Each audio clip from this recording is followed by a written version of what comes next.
lu le roman de bout en bout. Je vais voir avec les filles s'il y a quelqu'un qui a compris le titre Vert cru.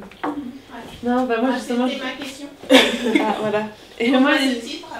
et je trouvais que c'était beaucoup la couleur rouge qui revenait à travers le roman. Bah, pour le paille, il y a déjà le petit étole aussi que Ren retrouve au début du roman dans sa chambre.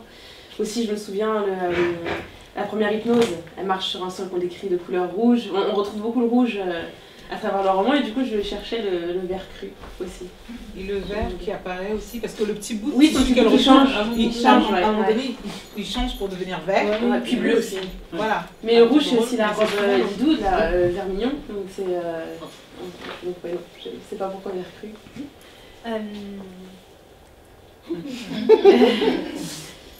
J'ai choisi ce titre en sachant pertinemment que si j'expliquais pourquoi ce titre, je spoilerais tout en fait. En fait, dans le livre, il y a une plante qui pour moi représente beaucoup, une plante qui existe aux Comores, qui existe en Afrique, qui existe en Amérique du Sud, et qui pour moi a une très belle couleur quand elle n'est pas cuite. Quand on la prépare juste, on la pile et qu'elle est mélangée avec toutes les épices qui l'accompagnent. Tout ça. Exactement. Je vois la scène. Maintenant, ça. Exactement. Je remercie. Et je trouve que ça a une très très très belle couleur verte. Et le mot vert, la couleur verte en comorien, elle est désignée par un terme qui veut littéralement dire feuille pas cuite en fait, feuille crue entre guillemets.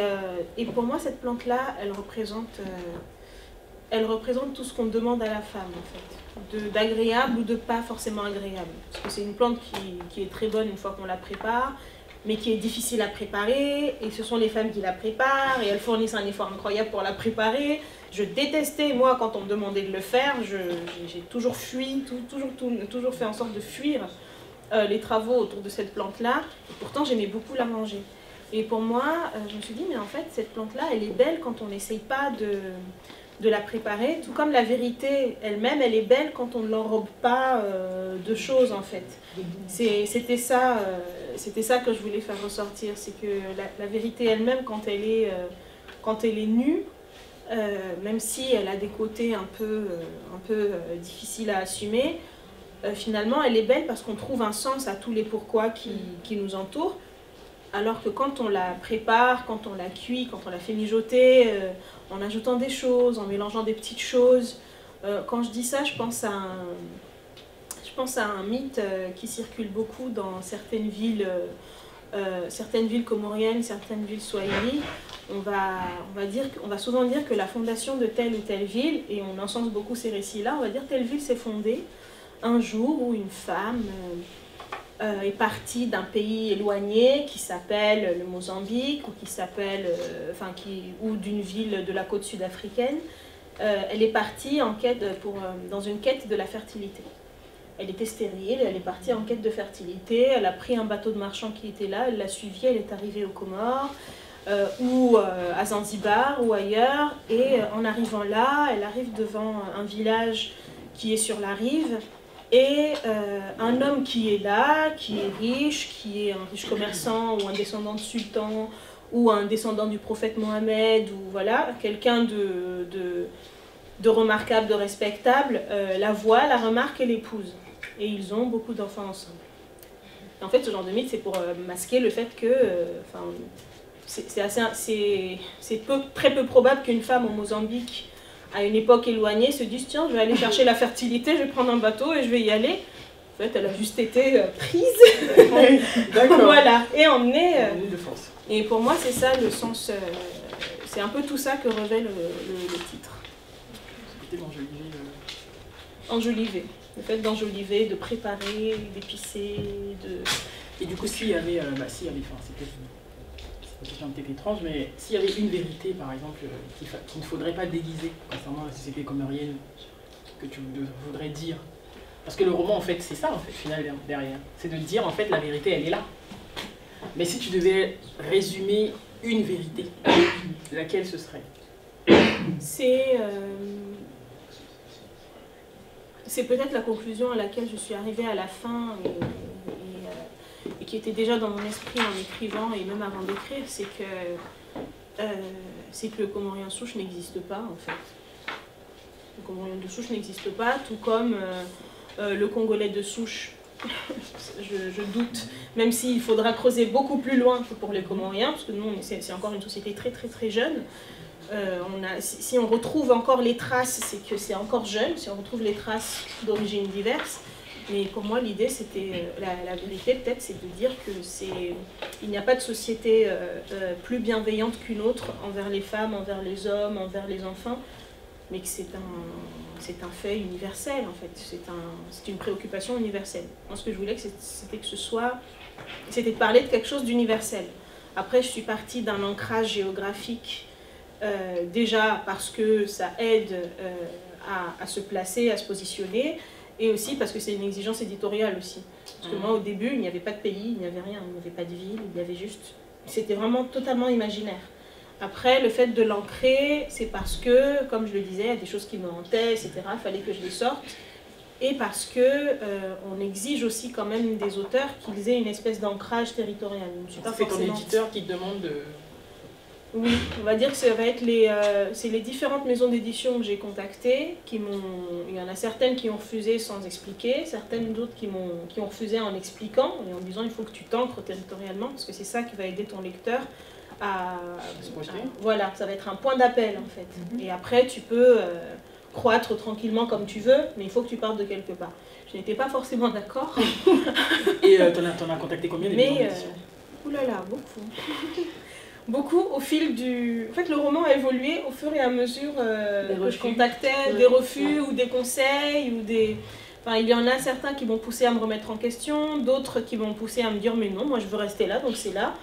Et au fur et à mesure, il a évolué comme ça, mais il en a, j'ai pas compté, mais beaucoup. Beaucoup. Ouais, énormément. Et c'était difficile l'approche maison d'édition parce que je pense que, enfin, les différents retours que j'ai eu jusqu'ici, c'est que les auteurs, et c'est une des raisons pour lesquelles moi j'ai créé Misegui également, c'est que les auteurs afro-américains, enfin voilà, quand on n'est pas occidentalisé, c'est très compliqué, et quand on veut écrire une histoire et vraiment défendre une idée qui sort du lot, hein, simplement, c'est vraiment compliqué au niveau des maisons d'édition de se faire publier, et c'est une des raisons pour lesquelles il y a énormément d'auteurs auto-édités, mais c'est pas simple d'être auteur auto-édité non plus, parce que le temps que les auteurs vont mettre en fait à écrire ou à développer leur créativité, ce temps-là, ils se battent en fait pour gagner leur temps, quoi. Et c'est hyper compliqué, donc je sais pas quelle est l'expérience du coup. C'est vrai que c'est compliqué, parce que c'est quand même un petit milieu.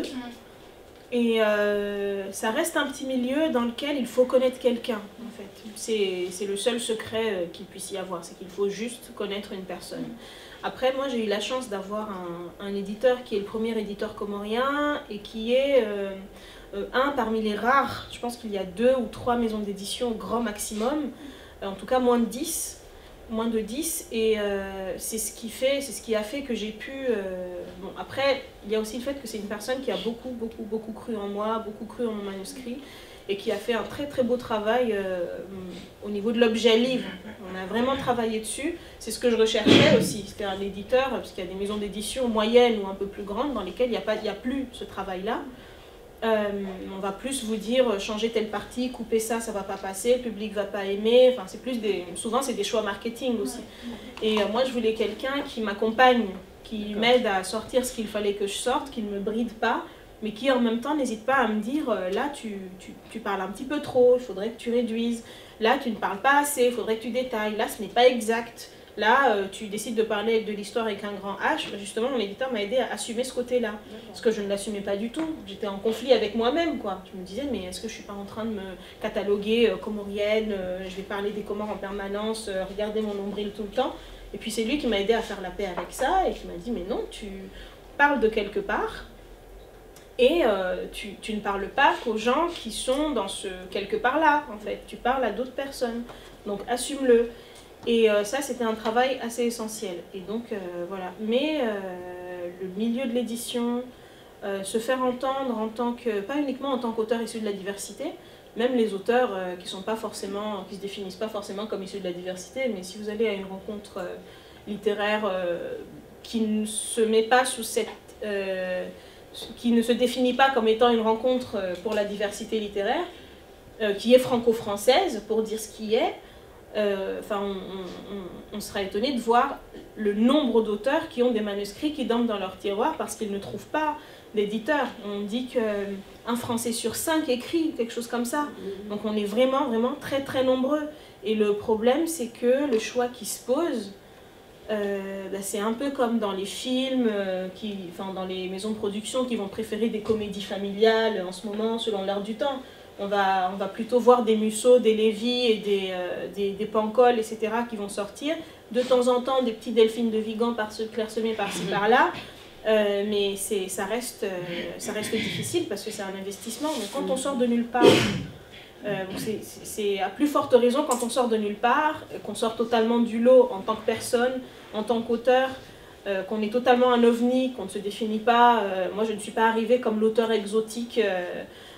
C'est un positionnement. Il y en a qui se disent je n'ai pas le choix. Si je veux me faire connaître, je suis obligée de porter ce vêtement-là. Et après, c'est un peu comme dans la chanson, on va dans le rap ou dans le R&B, etc. On va chanter des chansons qui vont plaire. Et puis au fil du temps, on va dévoiler son vrai visage, entre guillemets, parce que ça n'aurait pas parlé au public au tout début. Après, c'est un choix. C'est un choix, c'est une question de choix. Et moi, je me suis dit que j'étais pas capable de brider ma plume. C'est peut-être pas très malin comme choix. Mais je ne vois pas autrement en fait. Donc je me dis je le fais et puis... Est-ce que tu penses que tu aurais pu publier ce vers cru-là dans une autre maison d'édition que Comédite? Je ne sais pas. Tu peux pas nier Enfin, on parle aujourd'hui, on parle plus de visibilité, on veut voir des auteurs parce que derrière, il y a une invisibilisation. Oui, il y a des histoires qu'on ne veut pas entendre, il y a des histoires qu'on ne veut pas qu'elles soient racontées. Donc, parce que ça ne parle pas, ça n'amuse pas, ça ne détend pas. Parce que même s'il y a un auteur sur 5 qui est... Enfin, on n'y pas. C'est-à-dire c'est vrai qu'il y a un terrain qui est fermé de la littérature française, qui est en plus extrêmement parisienne. Mais en étant aussi un auteur qui est issu de la diversité noire ou africain, afrodescendant, c'est pas non plus évident de venir se mettre dans ce milieu-là. Absolument, absolument. Ce n'est pas, en fait, c'est pour ça que je dis que déjà pour les auteurs, pour un auteur ou une autrice de Saint-Germain-des-Prés par exemple, qui veut se faire éditer par le Dilettante ou par Gallimard, etc., ça va être difficile. Et c'est encore plus difficile pour une Toufate qui se pointe en disant voilà, moi j'ai tapé à la porte de certaines maisons d'édition avec les toutes premières épreuves de vers cru. J'ai tapé à la porte et je suis entrée chez certaines maisons d'édition, chez POL, chez Julliard, etc. J'ai sonné à leur porte, ils m'ont reçu parce que je me suis dit je vais y aller moi-même. Et souvent on me regardait avec surprise, qu'est-ce qu'elle fait là celle-là? Tu t'es trompée. Alors on allait me dire ah merci, c'est gentil, vous venez d'abord. Voilà, c'est un peu comme quand on rentre dans certaines boutiques de la place Vendôme et que la vendeuse vous dit oui, qu'est-ce que je peux faire pour vous quand vous poussez vers la sortie. C'est un peu le même, c'était un peu le même mécanisme, le même réflexe. Donc oui, c'est encore plus compliqué. C'est quelque chose qu'on ne peut pas nier. Après, je pense qu'il y a des petits coups de pouce du destin de temps à autre, mais je pense que c'est pas... Enfin, quand j'ai fini ce manuscrit-là tel qu'il est, et que je me suis dit j'en ai ras-le-bol, je vais chercher quelqu'un qui y croit, et puis c'est tout, je vais arrêter de taper à la porte d'éditeurs qui vont avoir des choix particuliers liés à des logiques de marché, etc.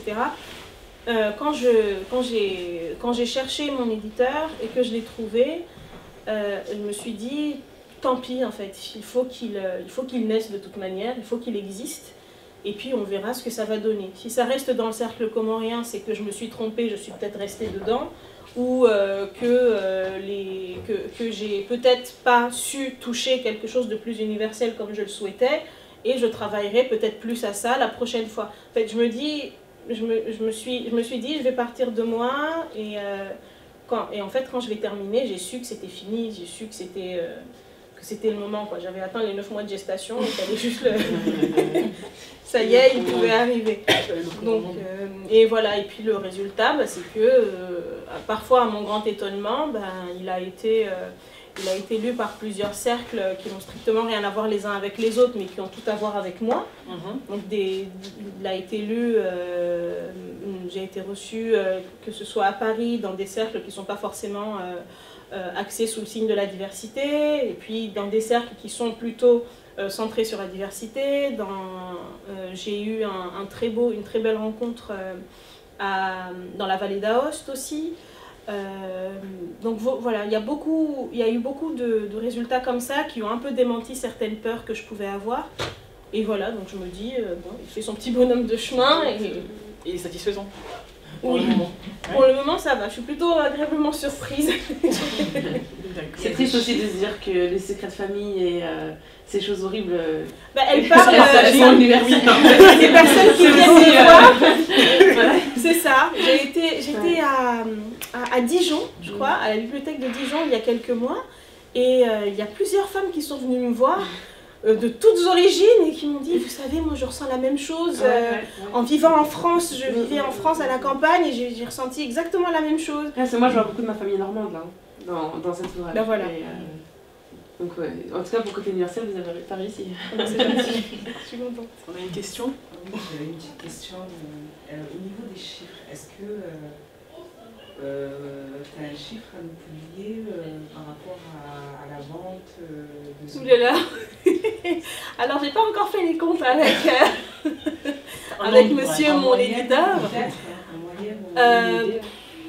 Honnêtement, je n'ai pas du tout de visibilité dessus. Je dirais peut-être plusieurs centaines d'ouvrages, mais je ne sais pas. Après, on est dans un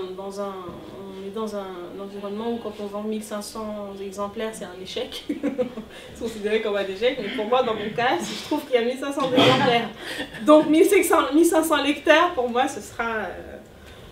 j'en serais vraiment ravie. Mais je ne sais pas, je pense que c'est de l'ordre de quelques centaines d'ouvrages. Oui, peut-être à vue de nez, peut-être 4 ou 500, quelque chose comme ça. Au fur et à mesure de réimpression, et si je fais bien mon calcul. Hein.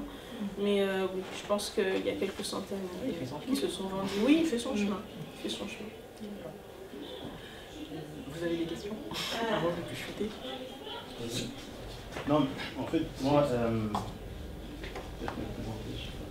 moi c'est Oussam. Oui. En fait, je suis venu, bon, j'ai pas encore eu la chance de lire le livre, bon, c'est un cours. Ça va être réglé très vite. Comment? Ça va être réglé très vite. Ouais, oui.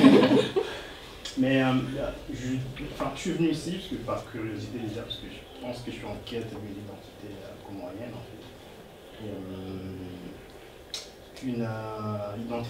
De ce que moi j'appelle la comorianité en fait. Je me pose la question, c'est quoi l'identité comorienne hein? Du coup, quand j'ai vu ce café littéraire, je me suis dit c'était une très belle occasion pour commencer cette quête. Bon, j'y suis dedans, parce qu'en fait je fais une thèse, mais ce qui n'a rien à voir avec la comorianité, mais je fais sur l'histoire comorienne de la Révolution. Et du coup, l'identité, parce qu'il y a eu une révolution sociale qui a remis en cause toute la configuration de l'espace sociopolitique comorien, revient un peu souvent dans cette période. Mais en fait, quand je t'écoute parler, à un moment donné, je me dis, et d'ailleurs c'était une question que je me posais, à quel moment on place une histoire ou un secret comme étant un vrai secret, en fait, un vrai secret familial. Parce que j'ai tendance à penser que tous les secrets se savent, en fait, qu'on sait tout, mais qu'on n'ose pas le dire à haute voix. Mais j'ai fait un peu le constat, parce que j'ai des amis qui sont peut-être même plus jeunes que moi, et ils me racontent des histoires qui relèvent un peu du secret familial. Et des fois, je me suis dit, mais comment ça se fait que moi je ne savais pas? Et au final, je me dis, je ne sais pas, parce que je ne me suis jamais intéressé en fait. À chaque fois que j'entendais les gens parler, moi je pilais, je disais, bon, ça ne me regarde pas, continue à parler, moi je vais par là.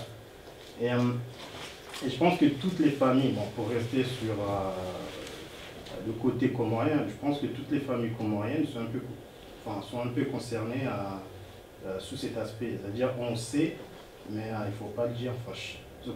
En gros, il faut se taire, voilà. Ça se tait, ça se dit pas. Mais il suffit juste en fait de, je sais pas, enfin c'est un petit château en paille, hein, il suffit juste d'en tirer une et puis tout s'écroule et puis on découvre tout ce qui se passe.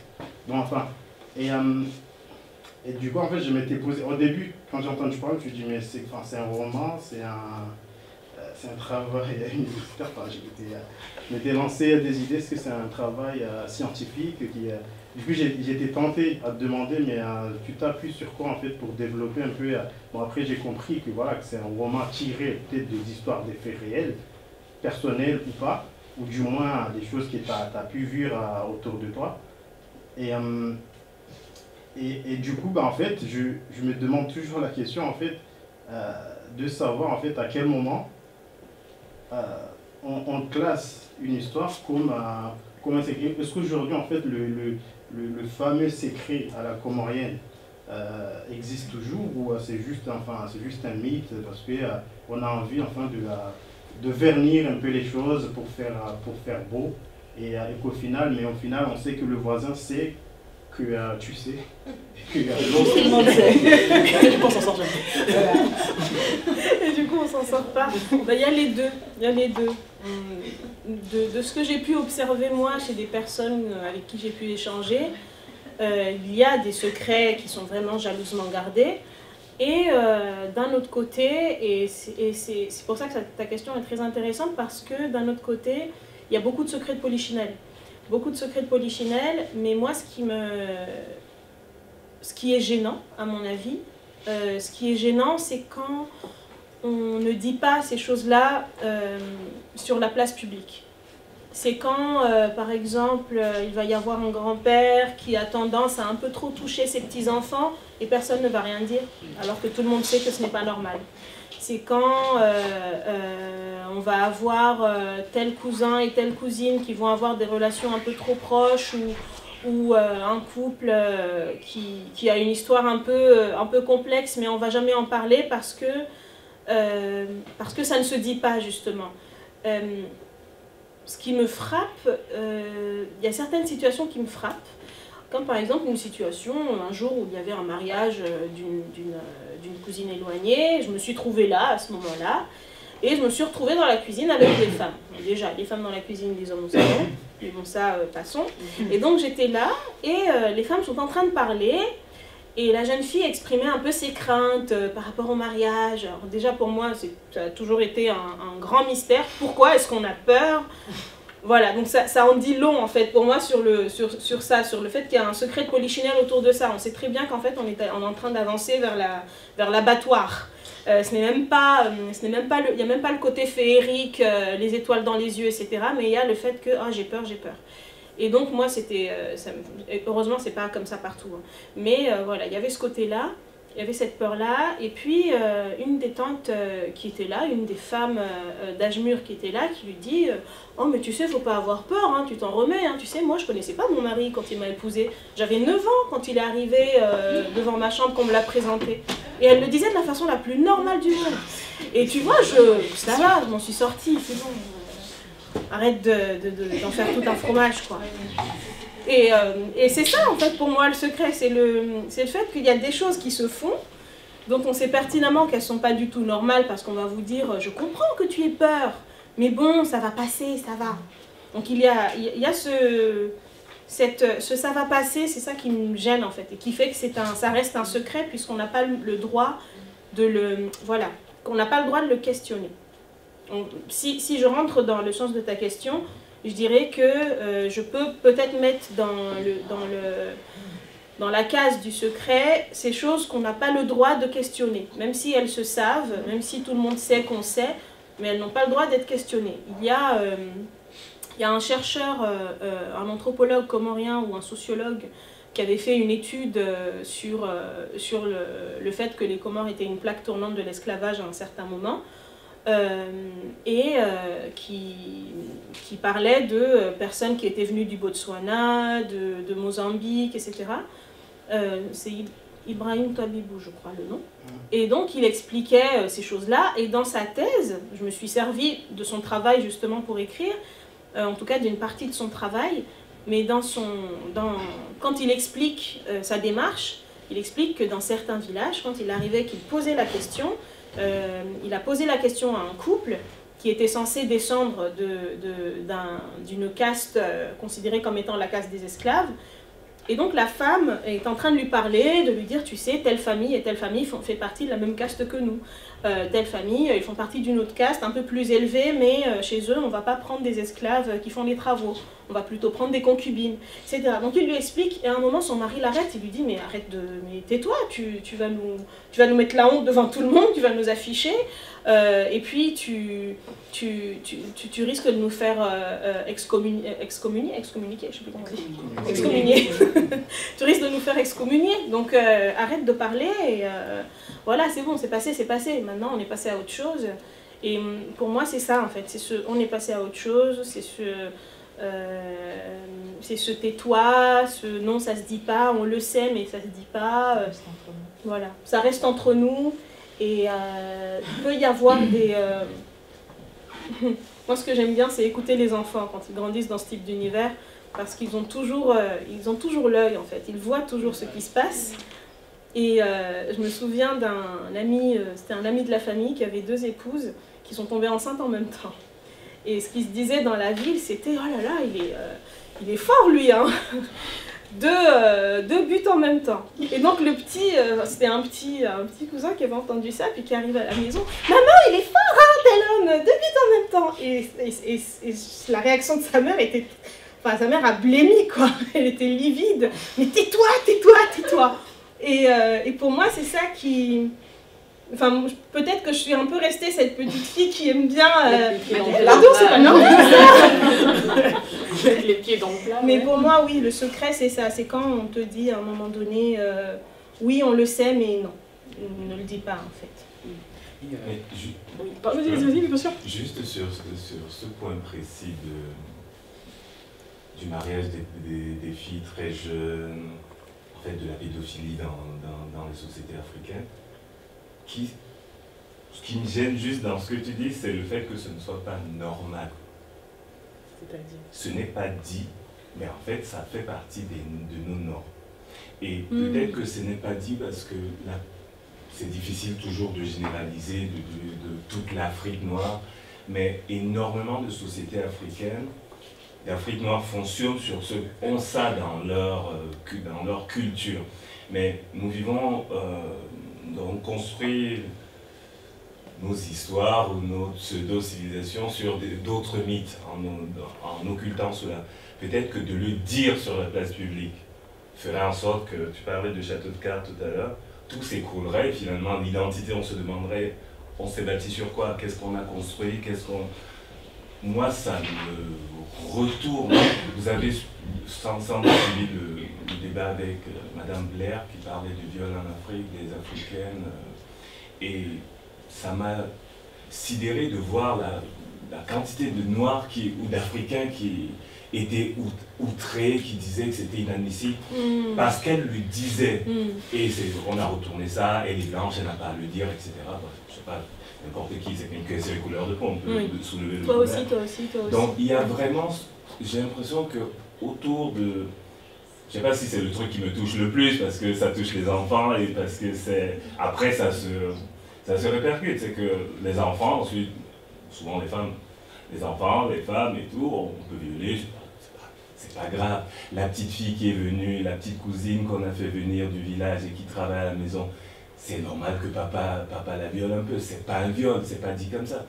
Et c'est tellement commun que j'ai l'impression que c'est le plus gros truc qu'on ait en Afrique, qu'on va appeler secret de famille, mais c'est secret de société en fait. Tout le monde, dans toutes les familles, il suffit d'interroger les gens, il y a toujours une histoire d'eux, il y a une histoire d'eux. Mais non, l'Afrique c'est la solidarité, puisqu'on élève les enfants des sœurs, des cousins et tout ça, mais évidemment c'est comme ça.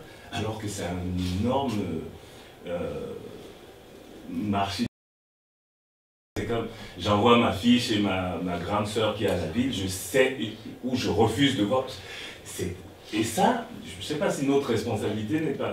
Oui, je ne sais pas si notre responsabilité n'est pas de dénoncer ça pour que justement les choses changent et que nos normes puissent justement changer.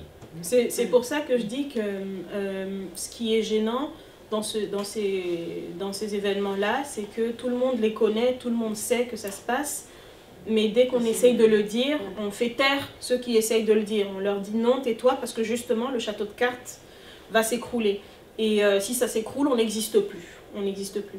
Et tout le mythe qu'on a construit autour de nous va tomber, et après, bonjour pour reconstruire quelque chose d'autre.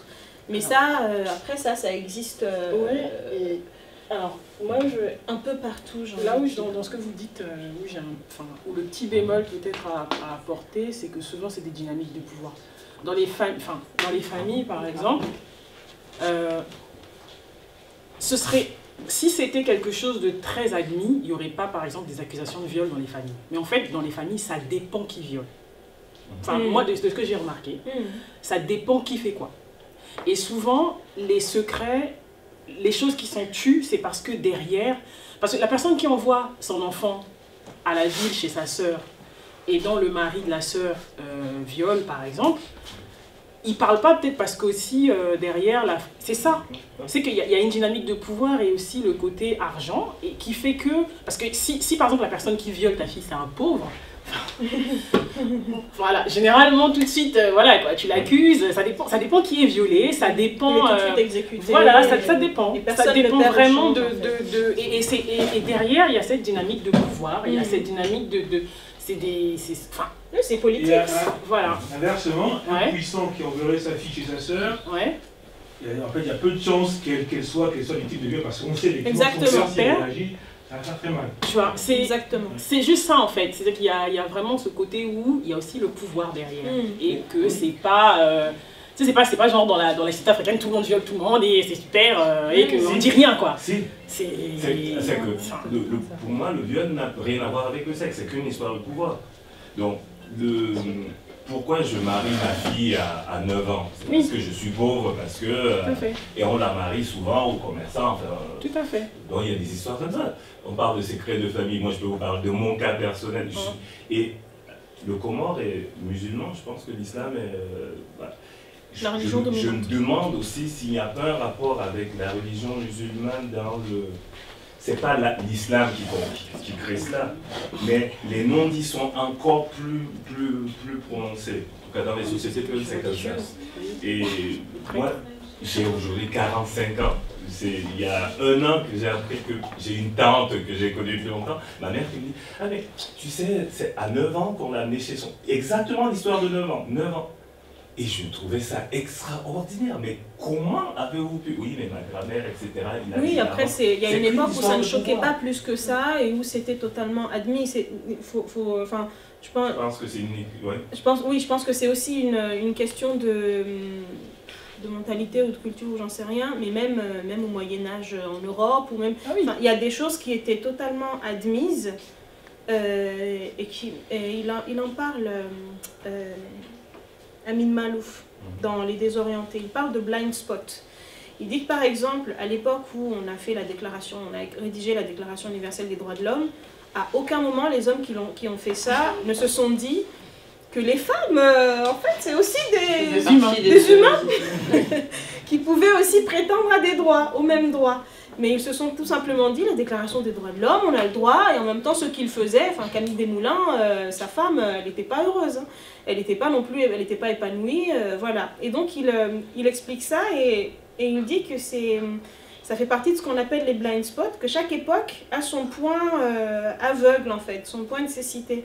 Et je pense que justement, dans certaines sociétés, ou dans toutes les sociétés même, mais à des stades différents de leur histoire, il y a ces blind spots-là. On a eu un moment dans toutes les sociétés où, après peut-être que ça dure un peu plus longtemps dans certaines sociétés que dans d'autres, mais où le mariage à 9 ans, ça choque pas. Ça choque pas. Moi, quand les femmes âgées de l'âge de ma grand-mère me racontent l'histoire de leur mariage, elles me disent « Oh, j'étais toute jeune, mes copines aimaient bien me taquiner à propos de ça, tu vas te marier, tu vas te marier. » Enfin, c'était devenu un jeu.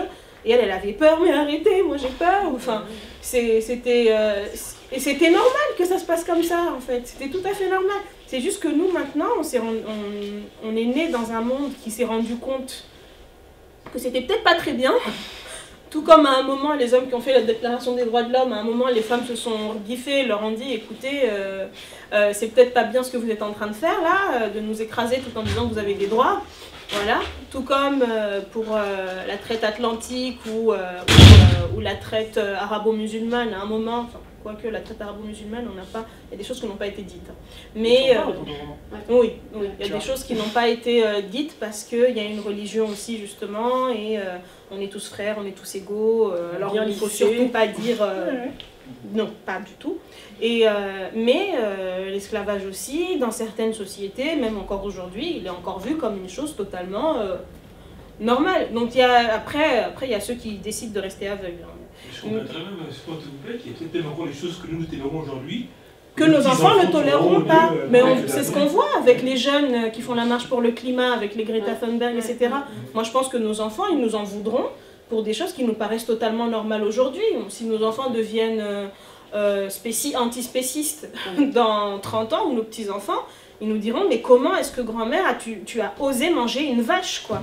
Ou un veau, comment tu as osé manger un bébé? Enfin, il y a des choses qui aujourd'hui ne nous choquent pas et je pense que ça fait partie, il y a un peu de ça aussi. Il y a de ça, c'est pour ça que les mères, ou après, quand c'est nos mères qui nous le disent, c'est difficile parce qu'il y a quand même un gros gap qui nous sépare, qui sépare notre manière de penser et la manière de penser de nos parents. Et ça, par contre, surtout dans beaucoup de sociétés africaines ou orientales, il y a un gros fossé. Et parce qu'on a été confronté très tôt, très vite à d'autres sociétés, qu'on a brûlé les étapes, entre guillemets, dans la découverte de l'autre. Et du coup, on se dit, mais non, ça c'est pas normal. Alors que nos parents ou nos grands-parents vont trouver ça complètement normal parce que pour eux, ils voient pas. Il y a un côté, il y a une espèce de cécité. Ils voient pas ce qu'il y a d'anormal à ce que la grand-mère se soit mariée à 9 ans. Mais après, pour pas avoir de problème avec l'assistante sociale, je ne vais pas te marier à 9 ans, toi ma fille. Mais par contre, moi, ça va. Ça me gênerait pas, moi. Avant de rentrer dans la lecture justement de Vers cru, juste avant, je lisais un autre livre qui s'appelle The Rape of Shelly, écrit par Bushi Emecheta, où il y avait un passage justement où elle expliquait ses mariages, ça se passe enfin, elle était nigériane, donc ça se passe au Nigeria, où elle expliquait qu'il n'y avait pas d'âge pour les filles à cette époque-là. C'est une fable en fait, hein, The Rape of Shelly, c'est une fable. C'est des albinos, enfin des Européens qui un jour descendent d'un oiseau, ils appellent ça un oiseau métallique, en fait c'est un avion, parce que eux là-bas ils font le culte des oiseaux, ils les donnent en sacrifice à leur dieu, etc. Donc bref, ils l'interprètent comme ça. Voilà, donc ils disent que c'est ce dieu-là qui leur envoie ces albinos pour X ou Y raison. Mais déjà, eux, dans leur culture, les filles n'avaient pas d'âge, en fait. Elles n'avaient pas d'âge pour la simple et bonne raison que, à n'importe quel moment, selon les désirs du souverain, du roi, on pouvait les marier, et c'était tout à fait légal. Si le roi venait te rendre visite et que ta fille avait 6 mois, qu'il décidait que celle-là, ce sera ma prochaine épouse, le roi avait parlé.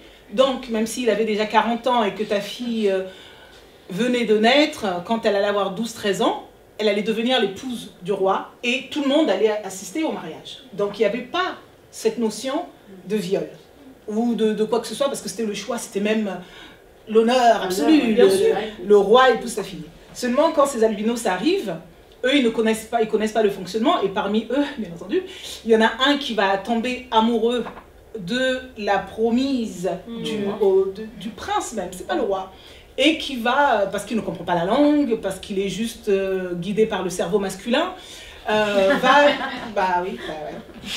et donc il va, un jour où la promise prend son bain, il va arriver, il va la violer, en se disant en plus dans sa tête à lui, qui lui rend service, ce n'est qu'une indigène et mes ancêtres ont fait ça depuis des siècles. Est-ce qu'il y a une once d'intelligence ou d'humanité chez ces sauvages, etc., etc. Mais ce sont quand même les sauvages qui à ce moment-là sont en train de les héberger suite au crash de leur avion. Enfin bref, je ne vais pas raconter tout le roman, il faut le lire. Sympa. Et voilà, il faut le lire, franchement, ça vaut le coup. Et donc lui, il justifie ça. Seulement la société, ce sont les femmes, avec Boucher, mais je sais pas, ce sont toujours les femmes qui font, et c'est la vérité en fait. Et les hommes vont être muets face à ça, mais les femmes, elles, vont se rebeller et vont tomber sur cet homme qui pense qu'en jetant sa sémence violemment sur une femme, lui rend service. Parce qu'à aucun moment il prend du recul pour dire elle ne voulait pas, simplement parce que justement il y a ce côté souriant de la femme africaine, il y avait sa chaleur, son accueil, parce qu'en plus elle venait faire le ménage chez eux, bref.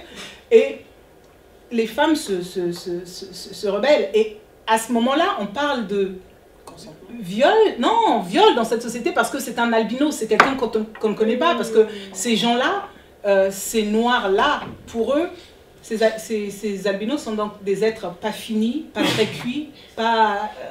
Donc en fait, c'est la société qui l'a violé. Voilà, et donc ils se disent comment on va faire pour se débarrasser de lui, personne n'agit, mais les femmes, quand elles se mettent ensemble, je ne vous raconte pas la suite, mais les femmes se lèvent.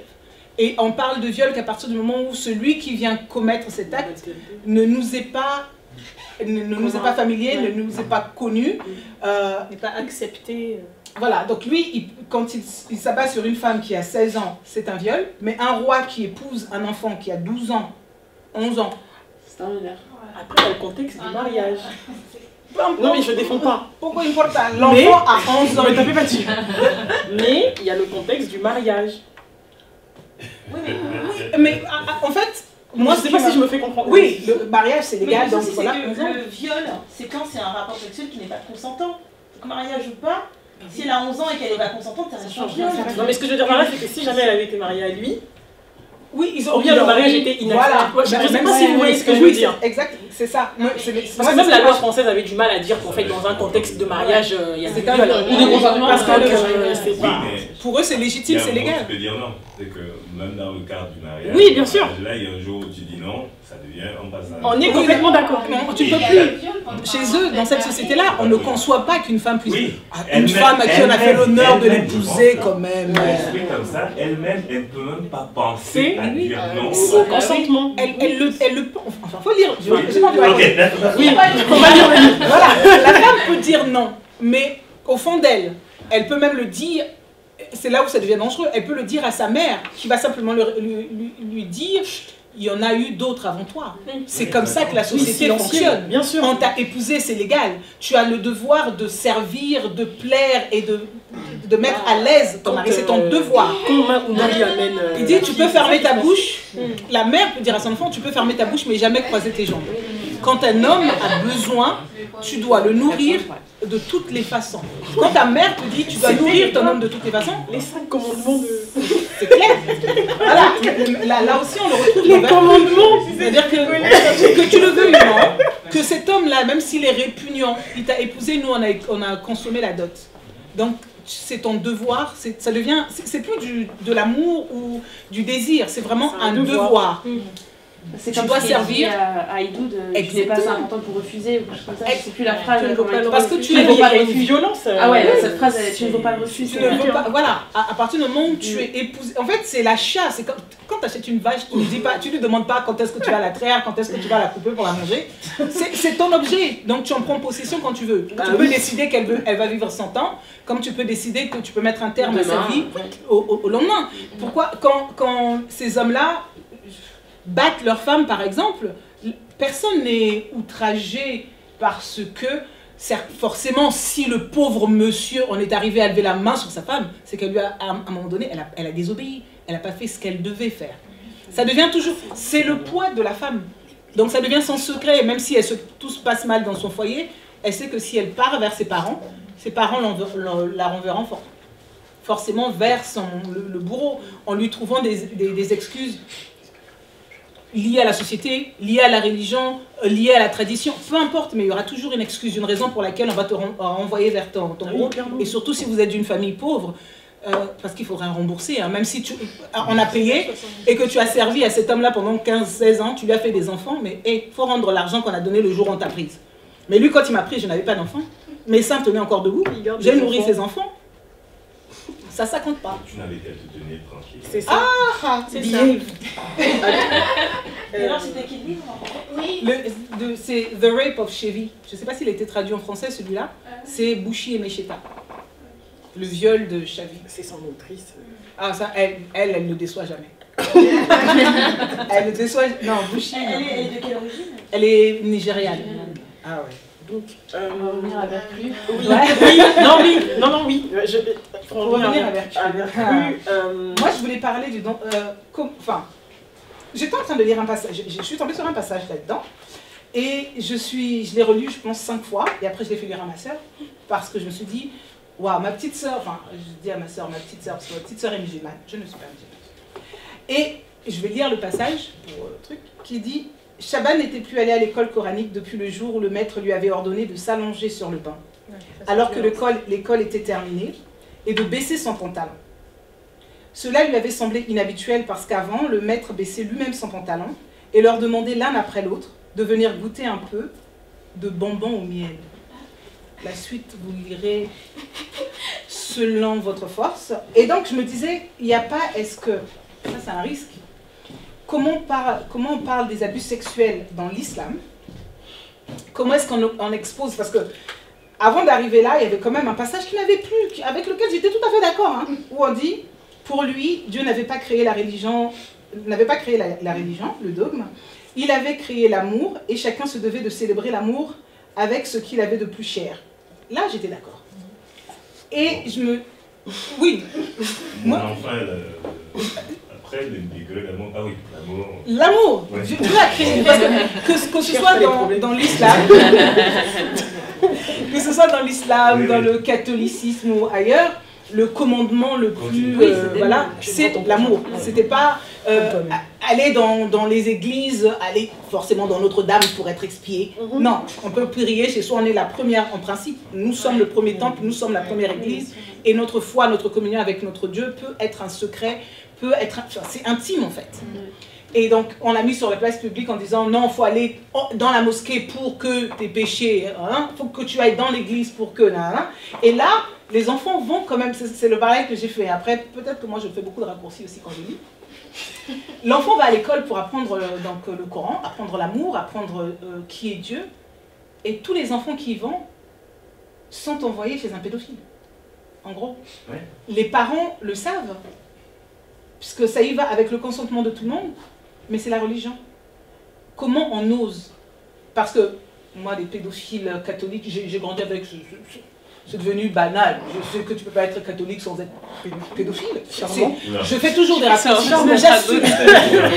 J'assume ce que je dis. Il y a des prêts dans ma famille. Ah, ma chère, vaut mieux le pédophile qu'on connaît que celui qu'on ignore. Donc, dans ta famille, s'il y a un et. Bon, continue. Disons pas ça, mais c'est enregistreur. Mais comment que j'assume mes propos? Si tu n'es pas d'accord, je veux que il y en a qui n'aiment pas, mais c'est même dit de l'ange, quoi. Surtout en Afrique, c'est dit de l'ange. Mais oui, mais Majuline. Il y en a qui... Oh, quand même. Majuline n'a pas été violée. Non, elle n'a pas été violée. Ah, pardon. Elle, je ne vais pas... Elle, son cas, on va venir discussion en même temps. Mais comment est-ce que tu n'as pas eu peur, toi, justement, d'aborder la pédophilie dans l'islam? Parce que je sais, il y a d'autres choses qui sortent. Il y a la beauté de la religion musulmane qui est dépeinte, parce qu'il y a des gens qui aiment bien faire la raccourci. Ah non, elle a fait ça, elle a touché à la religion. Non. Souvent c'est vocal, j'entends souvent parler de la pédophilie dans les églises catholiques, et ce n'est pas que moi qui en parle, le pape lui-même a reconnu que... Donc, voilà. Mais comment on le fait en islam sans craindre justement les représailles? Parce que moi j'ai eu froid en lisant le truc, j'ai fait... On va où? Les pieds dans le plat. Est-ce que c'est vraiment parce que les secrets à plusieurs niveaux, c'est pour ça que je dis, voilà, j'ai bien aimé le poids, qu'elle soit sourde et muette, parce que même dans la religion, comment on s'y prend? Comment on ose? Et quel est l'éditeur qui a eu assez de... Pourquoi c'est comme éditeur? Moi je le connais. Voilà. Comment on peut accepter? Parce qu'il y a des choses, jusqu'aujourd'hui on a du mal à en parler. On ne le met pas sur le devant, c'est plus facile de parler de ce que tous les gens disent. C'est la première fois que je le rencontre moi. Peut-être que je dois lire d'autres auteurs, on en parle. C'est la première fois que je le vois. Comment on ose? C'est vrai que c'est rare. Moi, j'ai eu beaucoup de chance, en fait. Si j'en ai parlé comme ça, aussi librement, sans me poser la question, c'est parce que j'ai eu beaucoup de chance, parce que ce côté de l'amour, du fait que même... comment dire ça? Moi, la religion, parce que je suis d'une société qui est à 99% musulmane, donc forcément l'éducation que j'ai reçue, c'est une éducation musulmane. Mais les premiers maîtres coraniques que j'ai eus, c'était à l'étranger. Donc ils étaient zaïrois à l'époque où le Congo belge, enfin à l'époque où le Congo s'appelait le Zaïre. Le Congo démocratique. À l'époque où ça s'appelait le Zaïre, mon premier professeur était de là-bas. Le second était tchadien. Et j'en ai eu d'autres qui étaient comoriens, mais tous ont toujours eu énormément de bienveillance, énormément de respect envers moi et les autres enfants. Et tous étaient très passionnés par ce qu'ils transmettaient, en fait. Ils étaient très imprégnés du côté mystique, soufi, et du coup, ils étaient très imprégnés par une sorte de relation d'enseignant à disciple, mais même, ce n'était pas aussi... je me suis jamais sentie soumise, en fait, à qui que ce soit dans mon éducation religieuse. Parce que j'ai eu des professeurs qui permettaient que je questionne certaines choses, et qui revenaient à une certaine tradition qui s'est perdue à partir du règne de certains califes. Mais l'islam, tel qu'il a pénétré l'Espagne, l'Andalousie, etc., c'était un univers dans lequel il y avait des endroits comme les arènes ou comme les hémicycles romains. Il y avait des endroits comme ça dans les sociétés musulmanes, espagnoles, andalous, où on pouvait parler, où on pouvait avoir des débats entre musulmans, chrétiens, juifs, athées, tout. Où tout était admis en fait, tout discours était admis et tout discours pouvait se confronter à l'autre. Et moi je dirais que j'ai eu un aperçu de ça. Je pouvais questionner n'importe qui à propos de ça. Je pouvais questionner un oncle, un professeur, bon, un oncle ça dépend desquels, mais je pouvais bon, parce qu'il y en a d'autres qui peuvent être très accrochés à un certain dogme, mais du coup non, ne parle pas. Mais j'ai eu la chance de côtoyer des gens que je pouvais questionner. J'ai eu la chance d'avoir le dernier professeur coranique que j'ai pu avoir tout au long de mon adolescence, c'était quelqu'un qui n'hésitait pas à dire les choses telles qu'elles sont, qui disait aux filles méfiez-vous quand on vous parle en permanence de tu vas te marier avec un tel, ou la finalité d'une femme c'est le mariage. Enfin, j'ai eu des gens comme ça qui m'ont parlé de l'islam, qui m'ont parlé de la religion ou de la spiritualité. Voilà, j'ai eu des personnes qui m'ont mis en contact plus avec la spiritualité qu'avec le dogme religieux. Et du coup, j'étais assez libre de les questionner. Et même dans mon cercle familial proche, avec mon père qui était très versé dans les sciences spirituelles, religieuses, etc., j'ai vraiment eu beaucoup de liberté. Avec mon père qui était une personnalité qui était très... comment dire, une personnalité... assez définie par son attachement à la religion, à la société comorienne, et en même temps au fait qu'il voulait que la société progresse, donc qui a vraiment pris ses marques sur ces terrains-là, et dont à aucun moment on ne se douterait qu'il puisse être ouvert.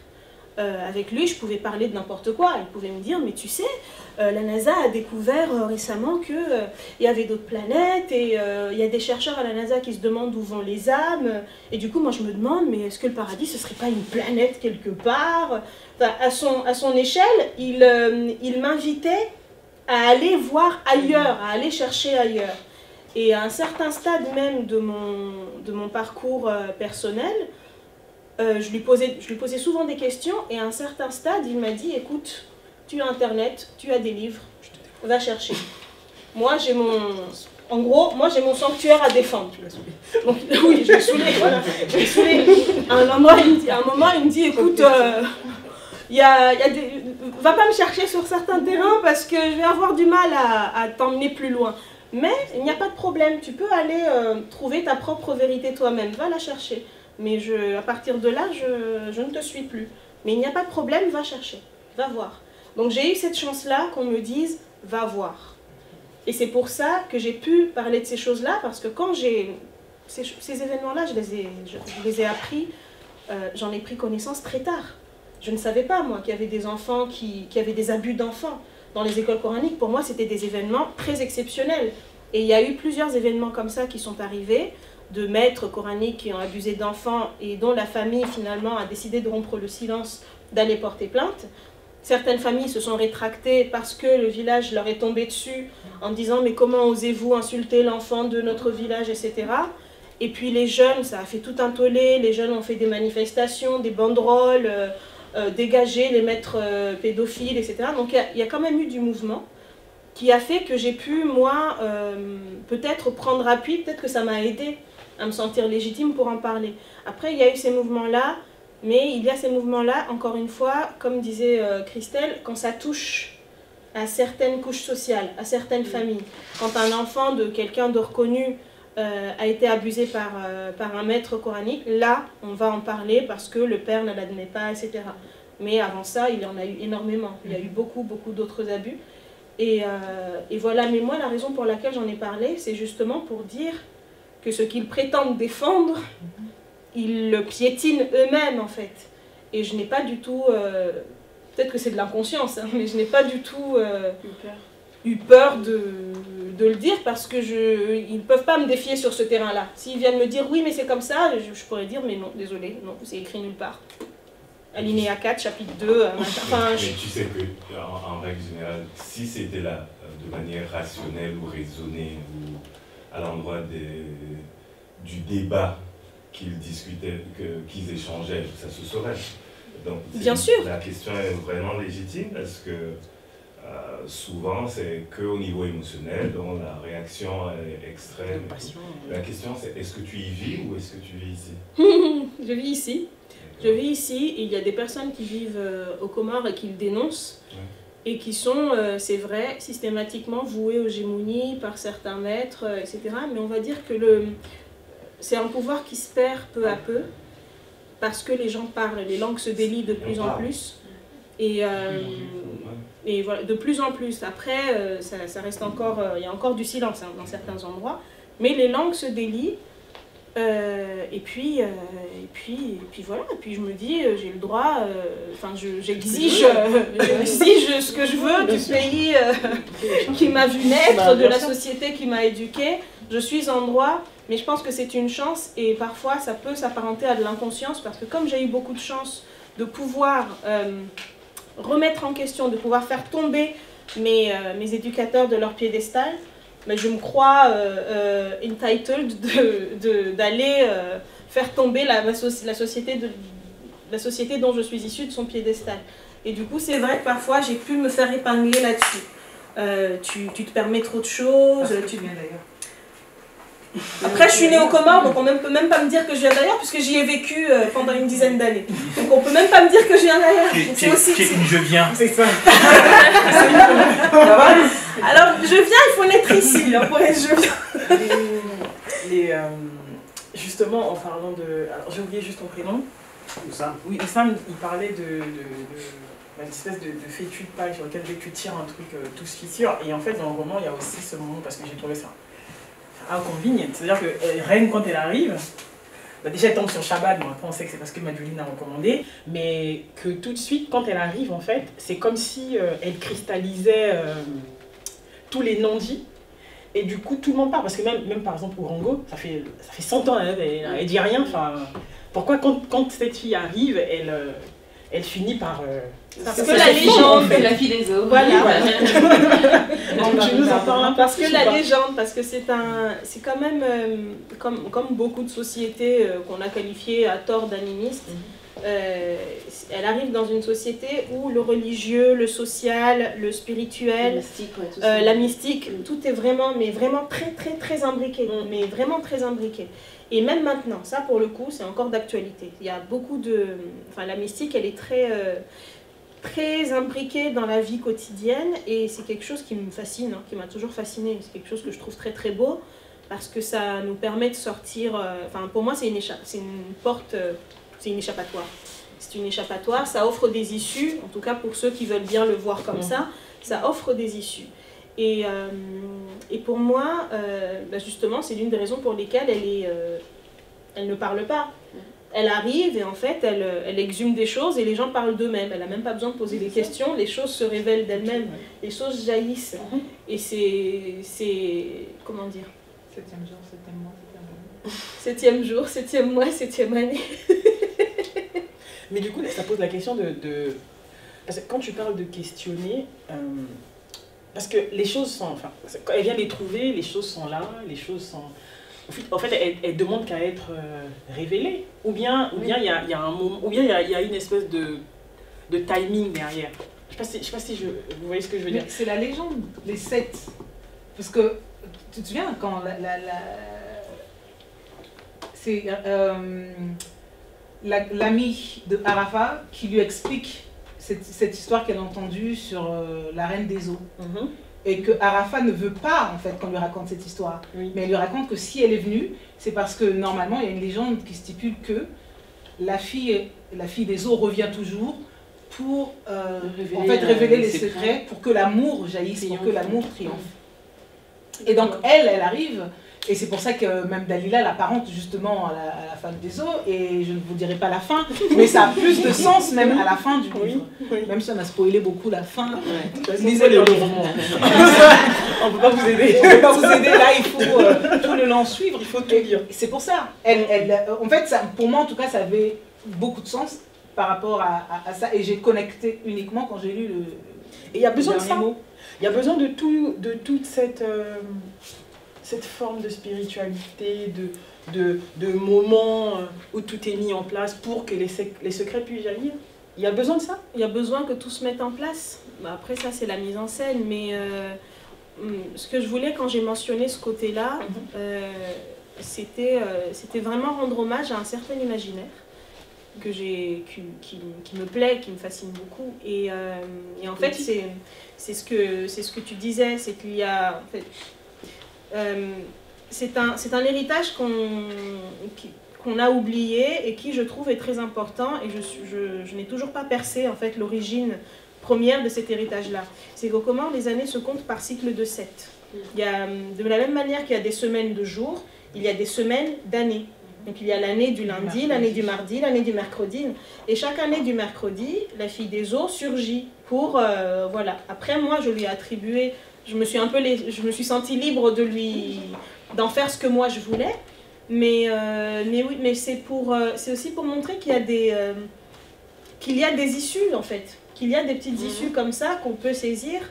Pas forcément en allant regarder chez l'autre et en allant se dire...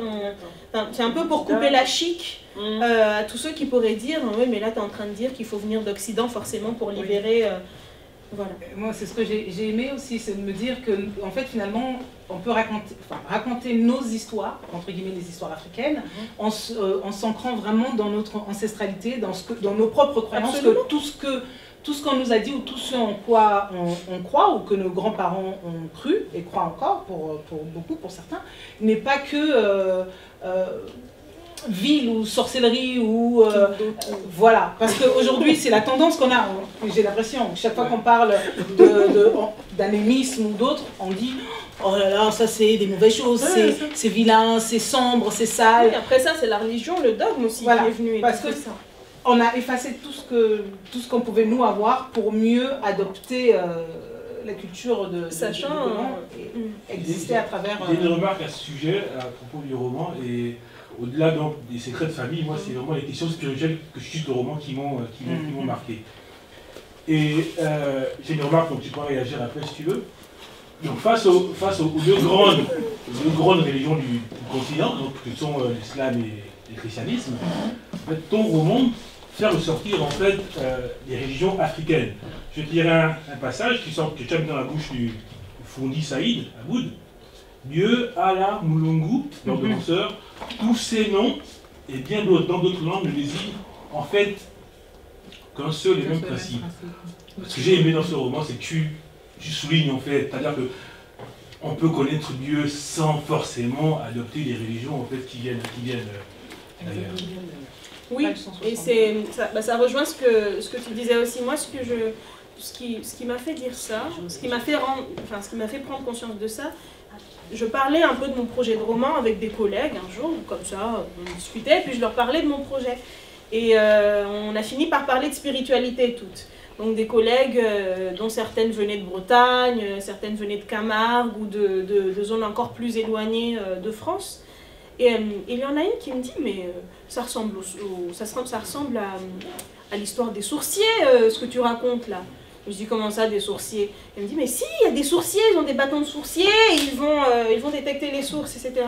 Et puis elle me raconte tout un peu des légendes comme ça, et c'est là que je me suis dit, effectivement, il faut trouver les réponses ou écrire à partir de l'imaginaire, d'un imaginaire qui viendrait de nos terres d'origine aussi, pas uniquement parce qu'elles ont été invisibilisées et effacées, et donc pas forcément, parce que quand j'ai essayé de le faire dans un esprit de revendication, ça n'a pas marché. Mais plus pour partager avec les autres et se rendre compte à quel point finalement, on a cherché les mêmes choses, à quel point c'est universel, à quel point...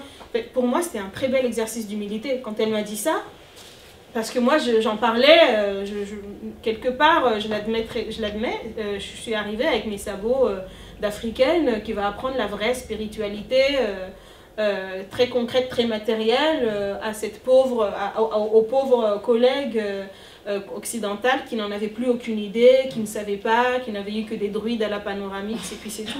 Donc, je caricature, mais voilà. Mais quand elle m'a dit ça, et qu'elle m'a dit qu'elle croyait à certaines coïncidences, etc., je me suis dit, mais c'est merveilleux.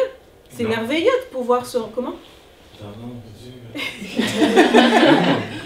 Non, mais je me suis dit, c'est magique, quoi. C'est juste merveilleux qu'on puisse dialoguer à ces degrés-là et qu'on puisse trouver que chacun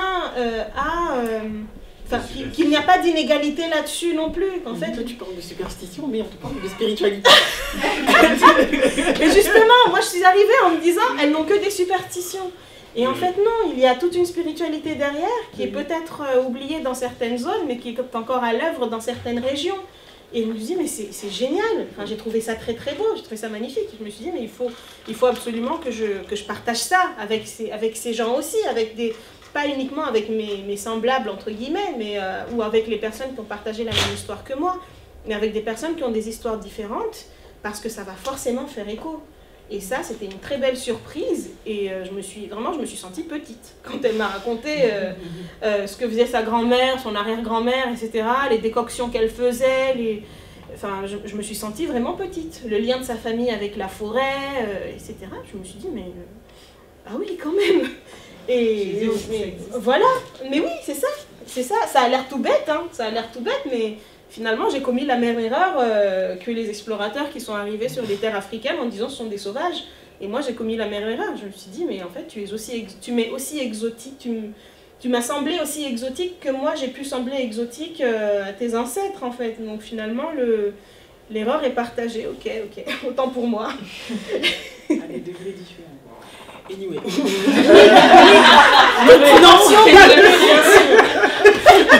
Elle assume. Désolée. Il fallait que ce soit dit.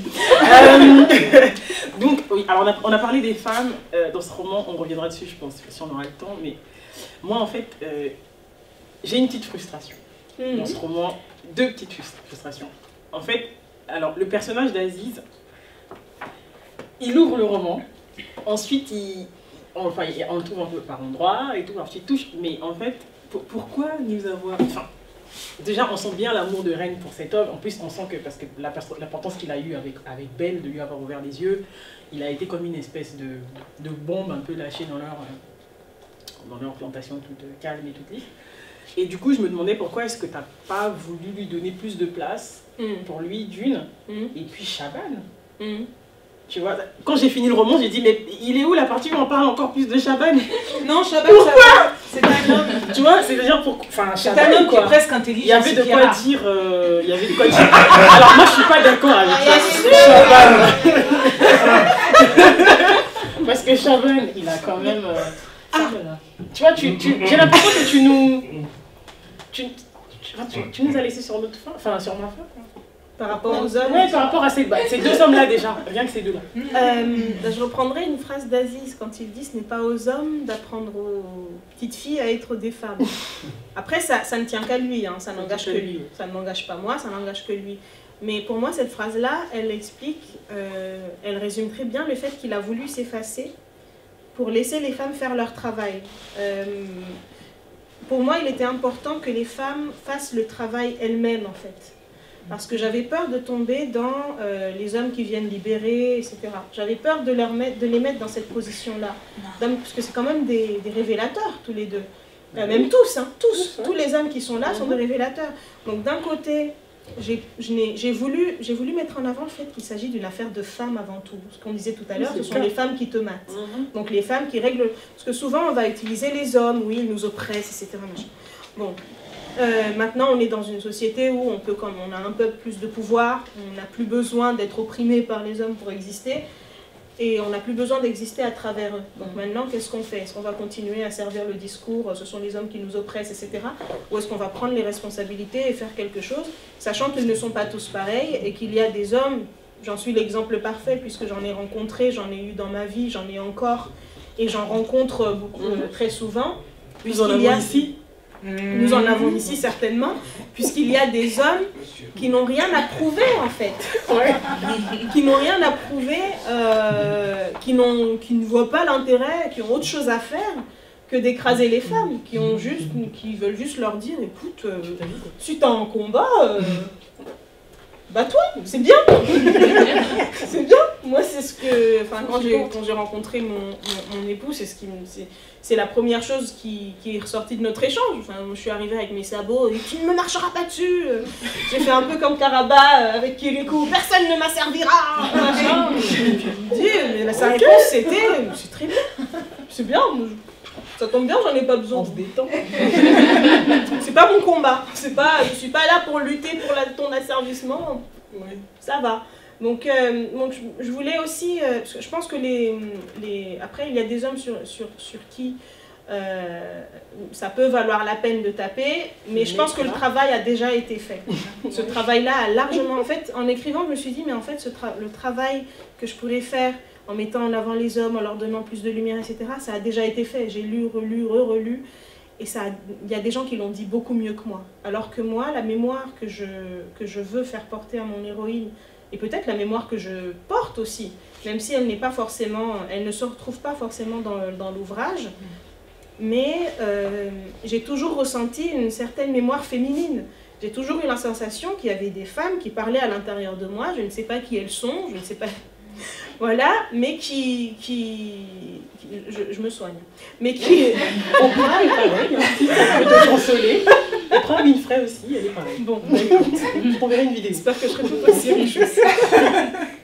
Mais voilà, j'ai toujours ressenti, en tout cas quand j'écrivais cette histoire, ces femmes-là, pour moi, même si elles sont totalement de ma composition, elles existent, elles parlaient, elles avaient besoin de parler, il fallait que leur voix sorte.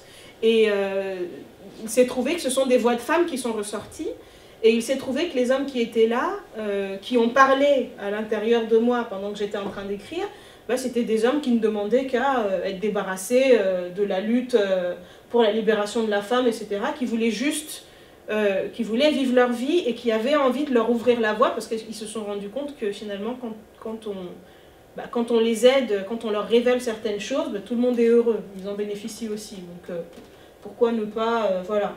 Mais en même temps, je voulais présenter un autre visage de l'homme, en fait. C'est plutôt ça que je voulais montrer.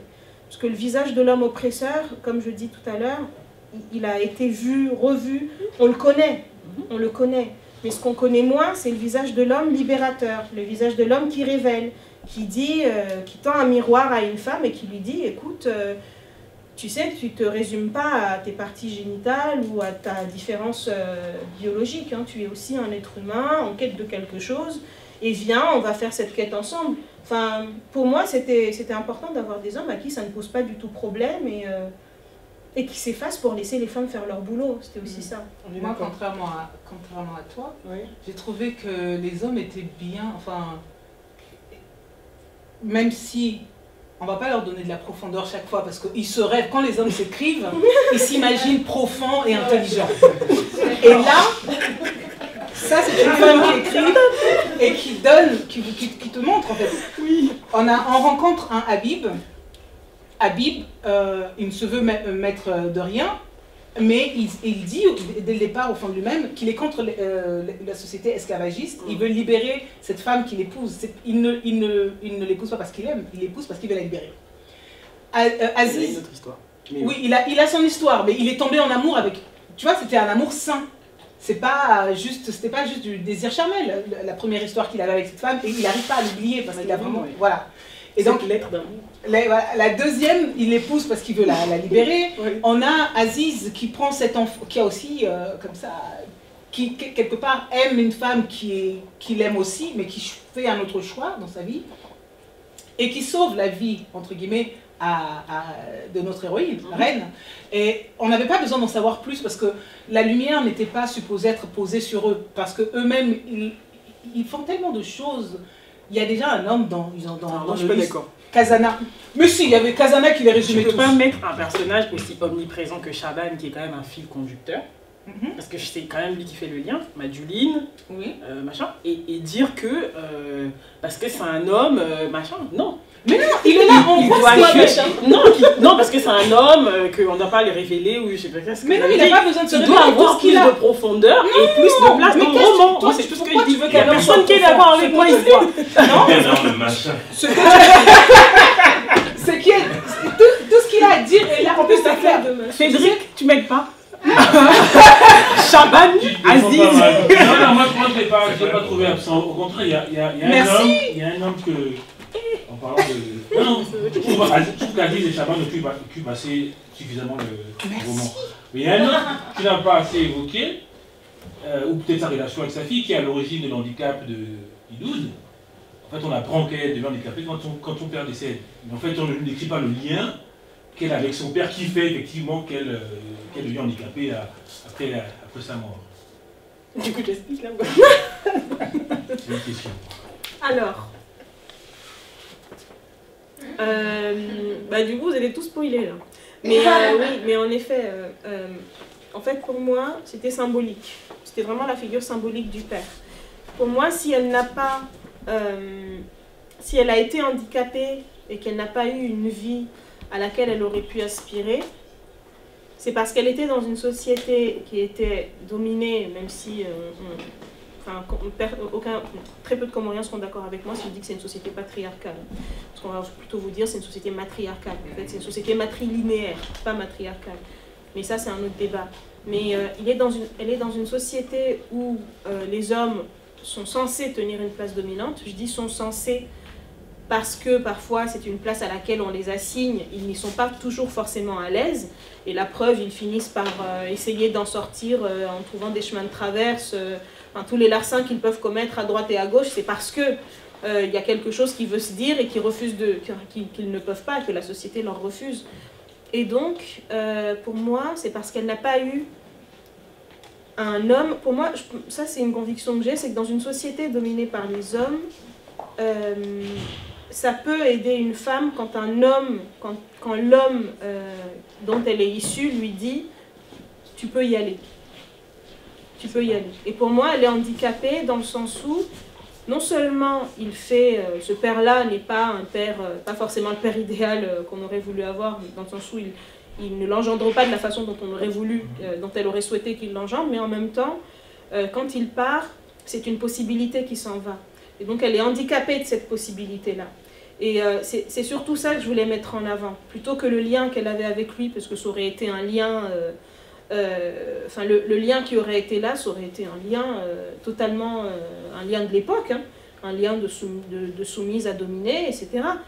Mais... Merci Bénédicte, parce que moi, dans mon imaginaire, je me suis dit, si elle est handicapée, c'est peut-être parce qu'il y avait un amour, peut-être que cet homme-là se comportait différemment en fait, des autres maîtres, des autres pères. Quoi. Je me suis dit, il y a peut-être une information qui manque, qui explique que... Mais justement, il y a cette possibilité-là, ouais. Il y a le peut-être, en fait. J'ai fait exprès de suspendre un peu ce point-là, pour que la possibilité reste.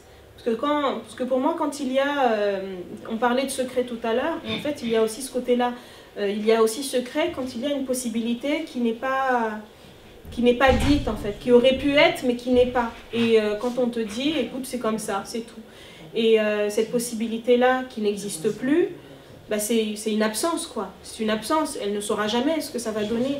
Et donc, elle est handicapée de cette... c'est un point d'interrogation. Elle a un point d'interrogation à la place du pied. Donc, elle est handicapée de ce côté-là. Moi, il y a quelqu'un qui m'a envoyé une question. Parce qu'il y a un live... Et donc, la question est la suivante. Je lis, hein. Dans un article de Jeune Afrique, vous dites « La mémoire me pèse beaucoup, pas dans le sens où je dois la restituer, mais dans le sens où je suis fatiguée de l'injonction à la transmettre. N'est-ce pas là, donc elle pose la question, n'est-ce pas là l'une des prérogatives des auteurs, la transmission ?» De la mémoire, ça dépend de la transmission de quoi. Ça dépend de la transmission de quoi, à mon avis.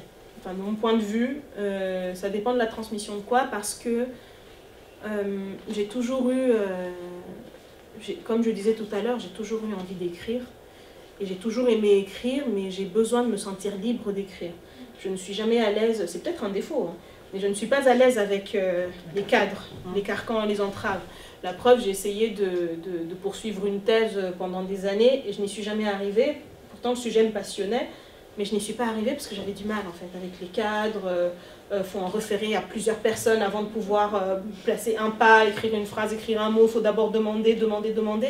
Et je n'aime pas en fait être dans cette position-là, de demande, d'injonction, de...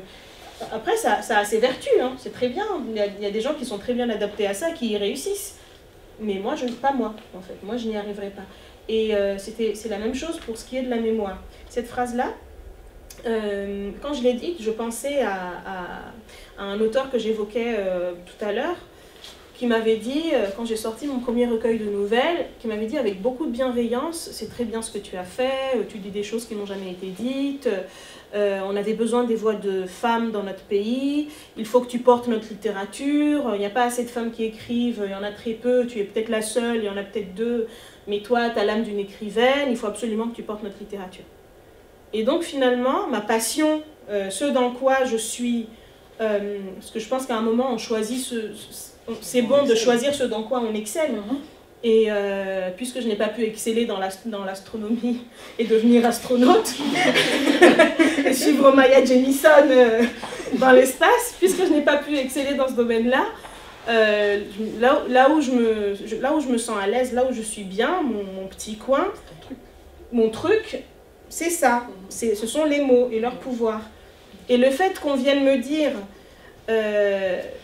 en fait, quand on est venu me dire, tu vas porter, parce que tu as ça, déjà moi, je pense pas que ce soit un don que l'on possède, je pense que c'est juste quelque chose qu'on aime faire, qu'on pratique énormément et qui, à un moment donné, ça donne de belles choses, et puis à un autre moment, ça rate, enfin, ça arrive. Mais le fait qu'on me dise ça, en fait, on prenait ma passion et on en faisait un poids. Et je n'ai pas du tout aimé ça, en fait. Enfin, il y a eu une espèce de gros nom, qui, en majuscule, en gros, en gras, taille 72, qui s'est dessiné dans ma tête. Non, j'en veux pas, moi, de votre mémoire, je veux pas. Je suis au courant que j'ai une mémoire, je connais, je la vis, je la ressens à l'intérieur de moi, donc oui, je la connais, mais je n'ai pas envie qu'elle détermine ma trajectoire, en fait. Je ne veux pas. Après, il fallait que j'évoque certaines choses, parce qu'il y a des choses qui me bloquaient, qui avaient besoin, pas qui me bloquaient, mais qui avaient besoin d'être dites. Le livre avait besoin de s'écrire, donc j'ai obéi, j'ai écrit, et j'ai aimé l'écrire parce qu'il ne m'a pas bridée, mais au contraire, j'ai pu m'exprimer pleinement dedans. Mais en effet, je suis contre l'idée qu'il faudrait, parce qu'on est auteur ou parce qu'on a une passion en particulier, je suis contre l'idée qu'on assigne quelqu'un forcément à un rôle en se servant de sa passion. Je veux bien qu'on assigne un journaliste à un rôle, parce que c'est un métier avant tout, c'est un métier avec une mission. Je veux bien qu'on assigne un médecin à un rôle, parce qu'on prête le serment d'Hippocrate, donc oui, il y a un rôle à remplir. Je veux bien que, puisque je travaille dans la communication, je veux bien qu'on m'assigne un rôle. Je veux bien même moi m'assigner un rôle, me dire je vais faire de la communication engagée, je vais travailler qu'avec des marques qui ont un discours cohérent avec leurs actes. Ça, je veux bien. Mais dans mon seul petit espace de liberté qu'on vienne me dire tu dois porter ça, et puis tiens, et puis ça, et puis pendant que tu y es, tu vas encore porter ça. Ah non, au moment, je me suis dit non, j'ai pas envie de... Si ça doit se dire, ça se dira, mais voilà, enfin... Mais sinon, voilà, faut me laisser mon petit... mon petit monde et l'univers que ça va créer, et les personnes, les rencontres que je pourrais faire, et voilà, toutes les possibilités que ça peut m'ouvrir. Je veux que ce soit totalement libre, quoi. Si le livre il arrive en étant totalement engagé, tant mieux. Mais s'il arrive en étant pas considéré comme étant engagé, Tant mieux aussi. c'est tant mieux aussi. D'accord. Eh bien, merci. Merci à chaque personne qui est venue lors de cette rencontre. On finit par la tradition. Oh. Ça fait 2 fois, mais du coup, c'est une tradition. Acceptez-le comme ça. Merci. Tu as un petit cadeau. Merci. C'est pas très original, mais tu dois l'ouvrir du coup. Pour que tout Ah, je dois. Oh, oh bah ça, c'est mon préféré, ça. Voilà. C'est rose parce qu'on est des filles. Ah. Il y a pas plus. La fille qui a retenu tout le truc de la qui a tout compris de la rencontre. Et puis j'ai ça. Ah, c'est génial ça. Je suis électrique. Ah bah c'est super. Bah, personne C'est pas très touchera à original de quoi écrire à un auteur, mais c'est ça. dans les Si, deux si, trucs. si. Et donc, merci C'est la base, hein. d'avoir participé à cette 2e rencontre littéraire parisienne. Et on espère qu'on en aura d'autres. Hein. Merci à vous. Et voilà, donc à bientôt. Merci beaucoup. Merci. Voilà.